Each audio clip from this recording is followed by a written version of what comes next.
ఈ నెల మే నెల 31వ తారీఖు నాడు ఆదివారం, ఆ రోజు పౌర్ణమి. నేను చాలా సందర్భాల్లో చెప్పాను. ఆదివారం అమావాస్య వచ్చినా, ఆదివారం పౌర్ణమి వచ్చినా, మంగళవారం అమావాస్య వచ్చినా, మంగళవారం పౌర్ణమి వచ్చినా, ఆదివారం, మంగళవారం సూర్యగ్రహణం, చంద్రగ్రహణం వచ్చినా ఎంతో అద్భుతమైనటువంటి శక్తితో నిబిడీకృతమై ఉంటుంది వాతావరణము.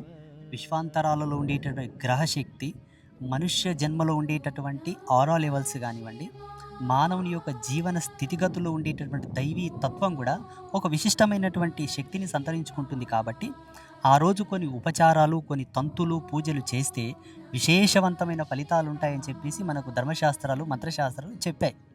అది మన ఋషులు నమ్మినటువంటి సత్యం. ప్రకృతిని అర్థం చేసుకున్నారు మన వాళ్ళు. జీవరాశులను అర్థం చేసుకున్నారు, వృక్షాలను అర్థం చేసుకున్నారు. కాబట్టి ప్రకృతి వేరు, మనం వేరు కాదు. అనుబంధమైనటువంటి జీవనంలోనే మనం ఉన్నాం. ఇప్పుడున్నటువంటి